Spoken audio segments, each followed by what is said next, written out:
Recording.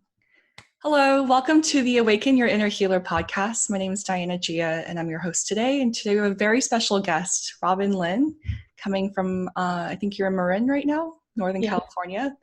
And she is an incredible sex and intimacy coach for couples and also for singles too. But I think right now you're really focusing on helping people delve into that relationship aspect. Yeah. Welcome. Yeah. Thank you so much, Diana. Beautiful to be with you. Absolutely. So I'd love to hear your perspective on what's happening in the world right now. And like you mentioned before we started this, kind of like the patterns that are surfacing for people once they're confined to their quarters, so to speak.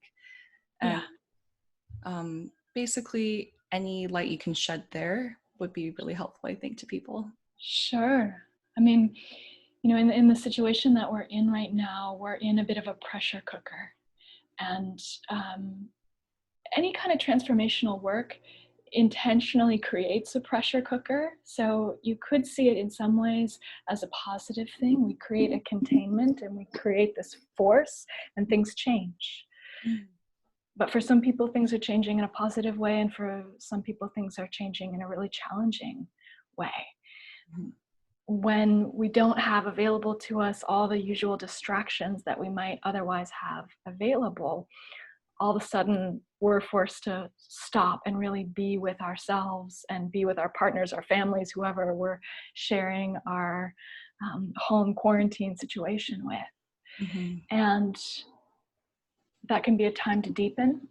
That can be a time to have a reckoning with patterns that maybe were going on in the background, but life was distracted enough that you could just keep on going. But it may be that now actually some things really need to get addressed. So since the pandemic broke out, I've found my work as a sex and intimacy coach my focus has narrowed a bit. So I'm working primarily with couples and taking couples on a 6-week journey in the comfort of their own home, sitting in their own beds with the laptop, and working with people who really want to deepen their intimacy and build in new skills for connecting with each other, but also skills for first calming their own nervous systems. Because deeper connection, or that really soul satisfying connection, can only happen when, as an individual, we first have connection with ourselves, with our own bodies, our own breath, our own presence. Okay, beautiful. I'd love to hear also, just with the couples that you're working with and with the probably hundreds of people that you've worked with at this point, what are some common patterns that you've seen that really block intimacy that people may not be aware of right now? I mean, I would say the number one thing that I see in the work that I do is people feeling dissatisfied with the kind of intimacy. And for some, it's the emotional intimacy. They want to go deeper. And for others, it's physical. They want more play, more passion, more variety in their sexuality. But the number one issue is that a lot of them are trying to solve it only by talking about it. And there's a lot you can do talking about it, but it only goes so far. And so in this work, we do talk about it, but then we really drop our attention deeper beneath just the level of thought and really get into what's happening in the physiology, what's happening in the body itself. And as we start to bring attention into the body, the attention itself has a transforming effect. People come into themselves and into the present moment through that process. That's really interesting, because I think maybe a common misperception is that we just need to communicate better or communicate more. Yeah. Let's just talk about it some more. And for a lot of couples, that's a huge step, and that's exactly the needed step. You know, everyone's at a different place in their continuum. Maybe a lot of the people that you and I know who are in personal growth circles really like to talk about it and talk about it and talk about it and talk about it ad nauseum. And if you've already got those skills, there's actually another level to take it to. So it really depends on where you're at. But you know, one of my teachers used to say, if you if you want to change your mind, work with your thoughts. But if you want to change your actions, work with your body. Oh, interesting. Yeah. Beautiful. Yeah. Okay. So you mentioned this continuum that people are on. Can you paint that picture for people just so that they can see where they are in that process? I know it's probably not linear, but there are certain stages, right? Yeah. Yeah. I mean, well, it's nothing that I have really laid out, but I can just sort of take a stab at it. Sometimes I see folks who come to work with me, and they've basically become best friends and co-partners in running their family or running their household. And often they're really functional at that. Like, they're really doing a very great job, and they're feeling completely dry with the level of truth telling they're able to do with each other, with being able to feel nourished and connected in the intimacy, to feel charged up and turned on by the sexuality or the sense of mystery or unknown. You know, when routine comes in, Yeah. mystery and unknown can go out the window, and mystery is a really important piece of staying present to life. Mm-hmm. So I have kind of the roommate folks come in. Roommate. I have sometimes some of the folks I work with are tend to be very focused on their spiritual journey, and maybe they're high level meditators, but that's taken them up, up, up, and they've developed amazing capacity. And at a certain point, there's a desire to really integrate that with the body, and really integrate that with the heart, and what I would call like the feminine, earthy aspect of our human experience, and not just the transcendent divine. Right. Yeah. Fascinating. Yeah. Yeah. You know, and I guess and I'm just talking all about people who are relatively functioning. So, you know, we have way on the other end, the far end of the spectrum, we've got people who are in really challenging, sometimes violent situations with their partners. And I would refer couples like that elsewhere. I would refer people to immediate support, because I work with people who have already a foundational level, like life is working enough. It might be really challenging, there might be real frustrations, there could be deep pain, anxiety, depression, but more or less the day-to-day functions are happening. Okay. Yeah. I see. Yeah. And I was wondering if you could also just paint the picture of what's possible on the other end of this transformation. Like, what Yeah. does a healthy relationship look like? Yeah. Well, I don't think there's any one way that it looks. But I'd say a healthy relationship is growing. It's always growing. Just like anything on the earth that's healthy is growing. Yeah. When things stop growing, they're on their way to decay. So it means there's a sense of newness coming in, even if people have been together, 30 years or something. How do you create newness with someone you've known for 30 years? Well, by becoming new yourself. Okay. Allowing yourself to keep growing and changing, so you keep showing up as somebody new, allowing your partner to be someone new.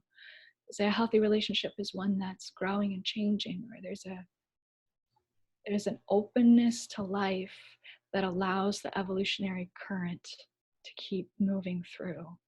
And that means also that we're, in a way, that then we're also vulnerable to death. I mean, of course, we're going to physically die, but I mean the death of who we know ourselves to be, the death of what our habits are, how we've defined our personalities. Sometimes sometimes the ruts come in because I've decided I'm this way and my partner's that way, and if I get fixed in my mind about that, there's just a built-in limitation to what can happen.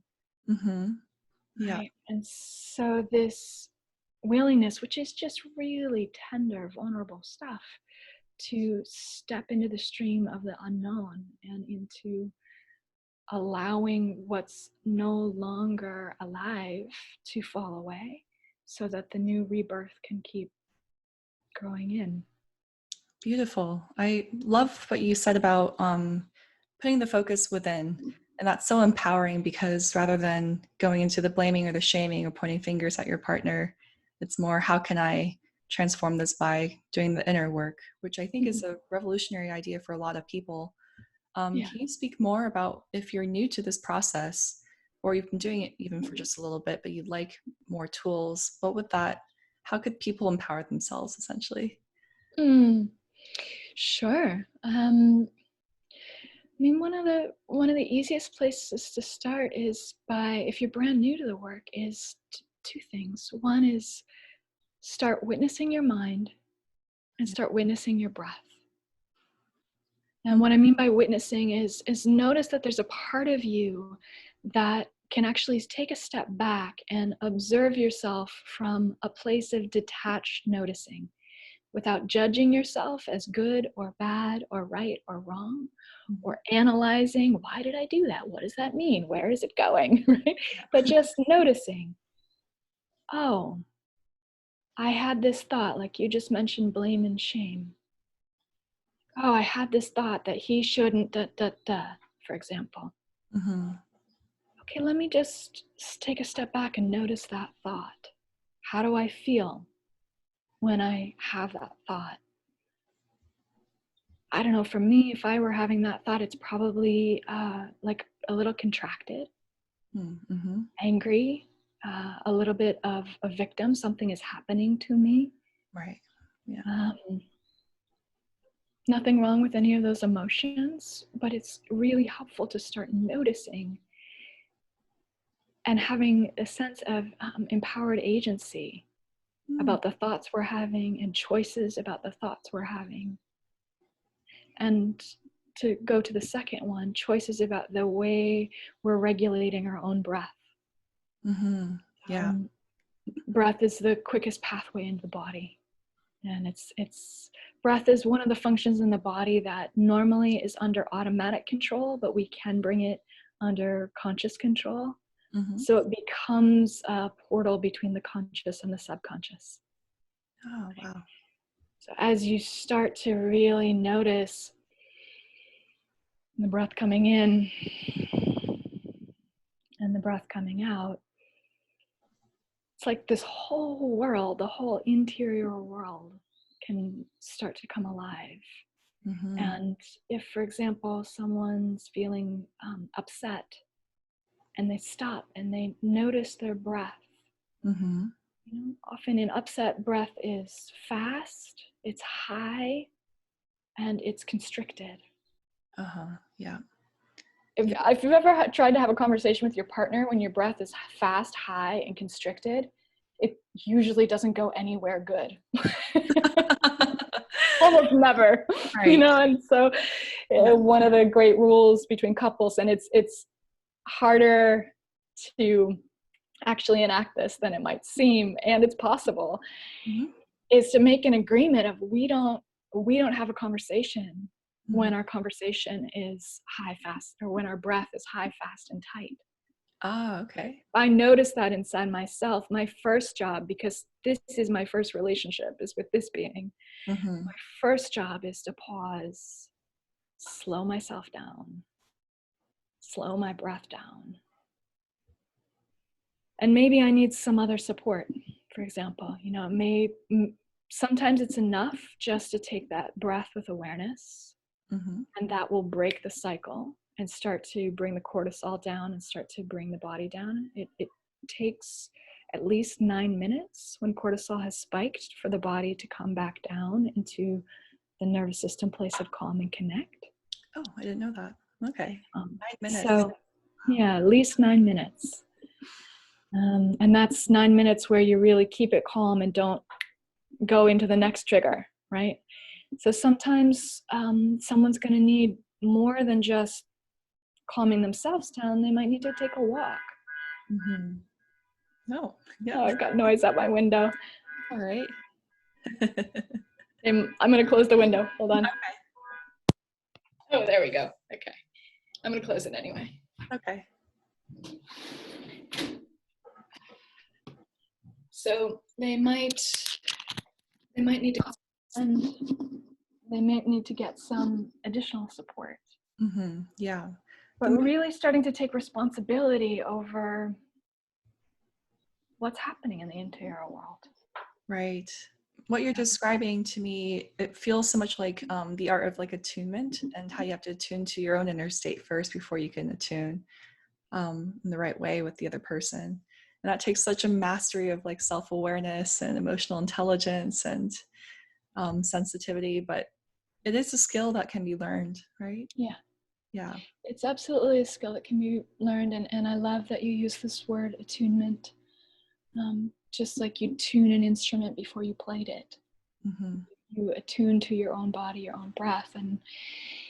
And the difficult truth is that we come from a culture of trauma, and we come from a generational, multi-generational history of trauma, both developmental, familial trauma, and cultural trauma. So there's a lot coming down the pipelines, Right. most of which we don't even acknowledge.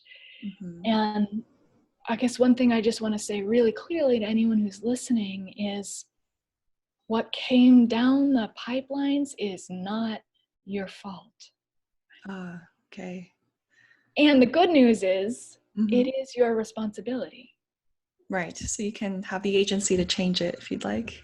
Exactly. Beautiful. So it's not your fault that we've inherited this trauma and these cultural ancestral imprints, but we do have the power to transform that. Exactly. Yeah. Okay. I'm love to hear with your work with couples, if you notice that there's a difference between the genders in terms of their progression, their work with you, and whether at the end of the day, the needs are really the same or different. I mean, there's patterns I see sometimes. And of course, there's always exceptions to those patterns. Right. So nothing's a blanket statement. It's usually, the common thing, and I chalk this up in part to the way that we're conditioned, is the male partners will reach out to me because they want more sex in their relationships, and the female partners will reach out because they want more emotional intimacy and bondedness. Mm-hmm. But the truth is once we get into it a little bit deeper, the women want really good sex too. Mm-hmm. And the men want emotional bondedness and deepening as well. Oh, okay. I think it just tends to be a little easier, again, probably because of the conditioning, to make the original request in that way. Mm-hmm. I have a theory that this is a bit of a radical theory of mine, but Great. That's so I really think that very, very, very few people are truly getting touched with presence. And what I mean by touched with presence is touched by a hand where that hand is really awakened with a deep listening and a deep connection to the heart. Mm-hmm. And not because anybody's wrong, but because of what I just mentioned, the histories of trauma that we're coming out of. Right. And to really live in a sensitively attuned, awakened body in the current world that we inhabit is a radical thing. Yeah. So sometimes I have women, for example, who I work with who are like, I'm just not that interested in sex, or it's just not a big priority for me. But when we really get down to it, they're not interested in the kind of sex they're having. Okay. It's not sex, period. If they were getting really quality touch and they were getting touched with aliveness, where there's a transmission of beautiful, flowing, heart-based, passionate energy coming through the hands, they would be into that. Right? But if it's mechanical, if it's habitual, if it's coming from a place of grasping, there can be a physiological shutdown, just the body saying no to that. Yeah. And then there's this feedback loop that happens where a man who is often the one initiating, feels then rejected and shut down, which increases his sense of hunger, which then creates more of this kind of grasping, which shuts her down even more, right? And this whole kind of downward spiral can happen, and it's not necessary. And it really is possible to interrupt that cycle by helping each partner individually pause and slow down and really reconnect with their own bodies, their own breath, their own soma. There's a source of internal nourishment available. I call it like the internal river. And as each partner gets connected to that, there's a level of relaxation that starts to come in. And it brings a whole different quality into the exchange. Right. I love what you just shared, because it's so important, especially now during stressful times when people are confined and spending more time than ever with each other. I know that in certain countries like France, has been reported that, domestic abuse has gone up by, I think it was like 37%, which is quite a lot. And it's heartbreaking to think about. Yeah. And I just wonder what people in those situations could do. I know every situation's different, but. Yeah, I mean, if someone is actively feeling unsafe in their home, that's a crisis situation that needs attention right away.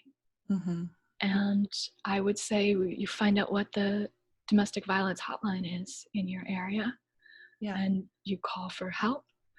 And those, often those, I used to work on a domestic violence crisis line years ago. Oh. And one of the things that we provided, and which I imagine these services still provide, is helps making an exit strategy. Okay.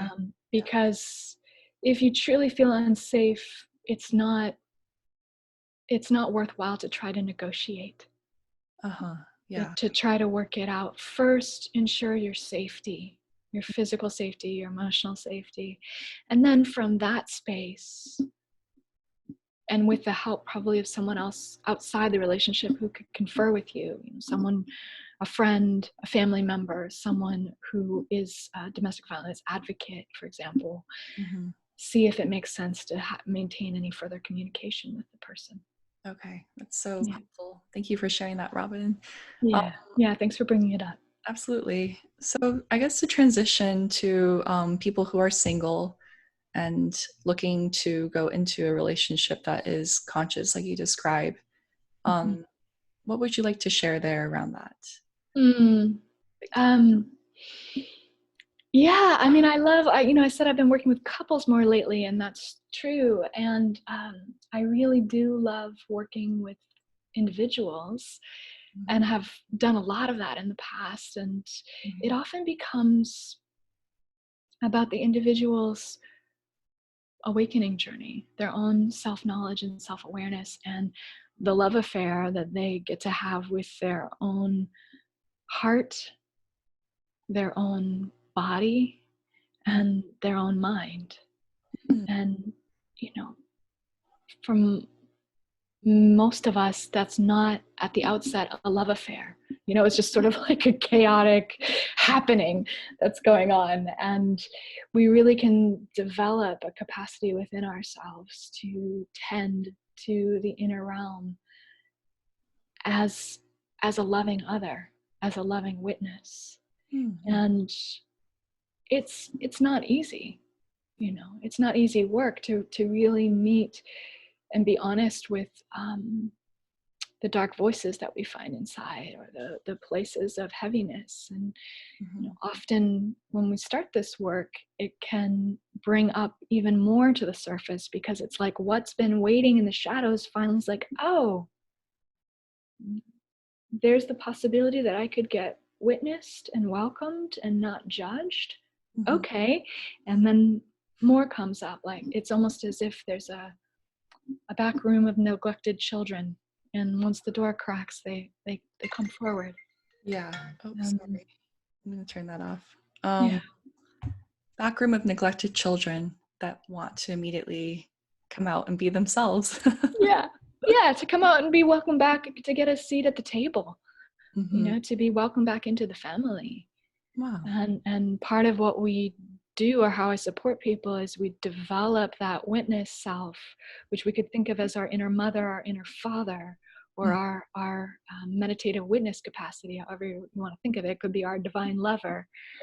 We develop that aspect inside ourselves, and then that is the aspect, like a lantern that you take down into a dark cave that otherwise would be too scary to go into.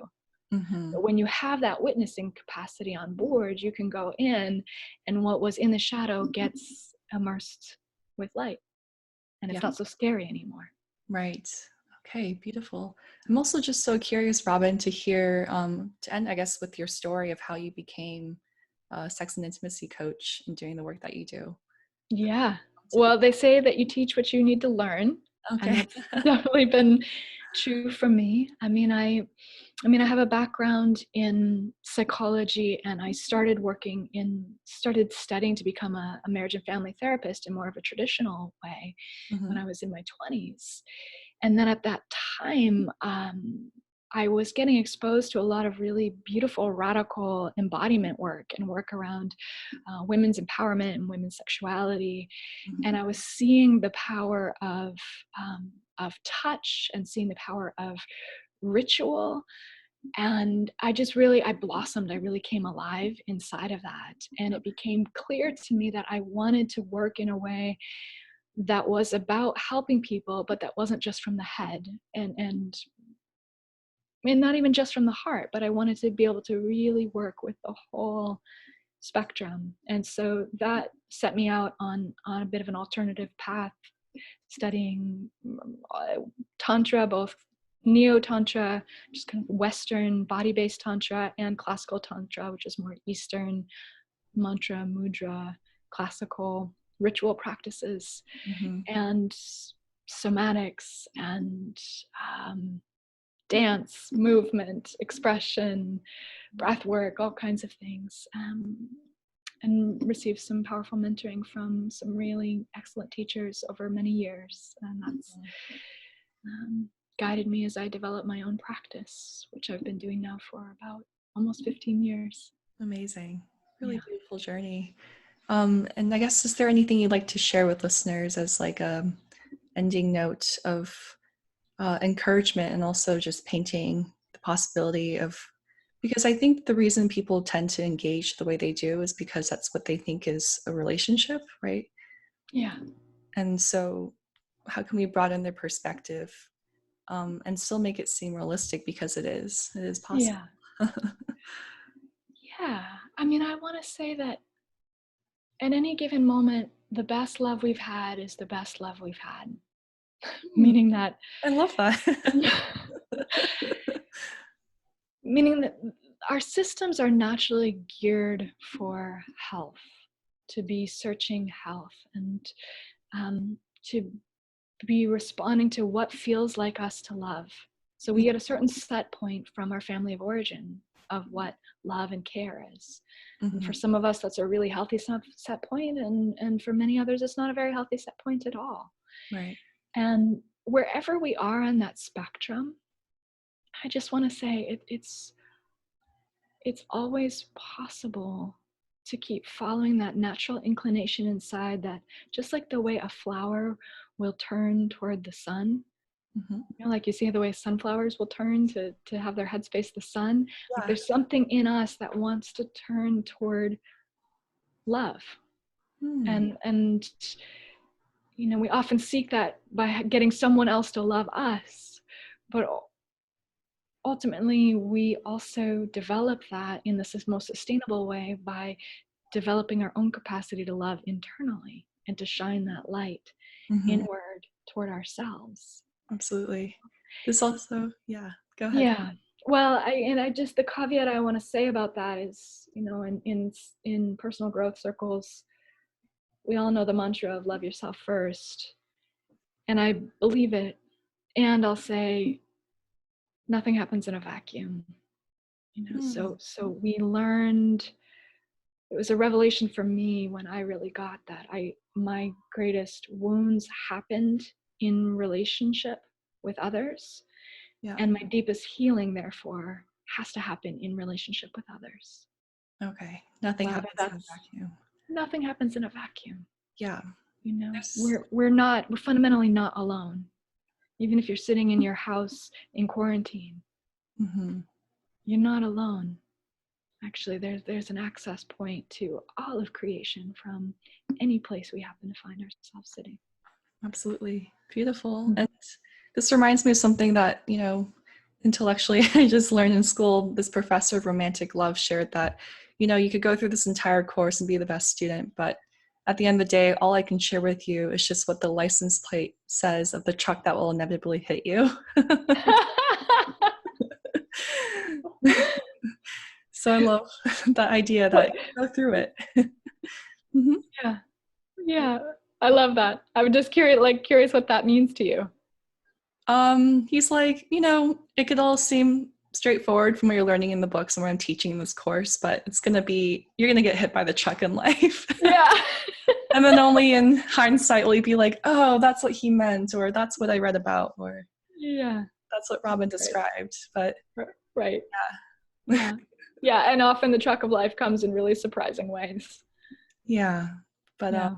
we always survive to at least look at the license plate. So It's great. yeah. Well, thank you so much, Diana. Thank you. Really appreciate it. And Yeah, you it's beautiful to guys be with you. enjoyed. And where can people find more of your beautiful work? Oh yeah, you can find me on my website, which is robynlynn.net. It's with Y's, both the Robyn and the Lynn, ROBYNLYNN.net. .net. And yeah, send me a message there. I'm also on Facebook / all things are interconnected. Just look me up, Robyn Lynn. Okay. Thank you so much, Robyn. And hope you Thank guys you. join next time. Thanks. All right. Bye.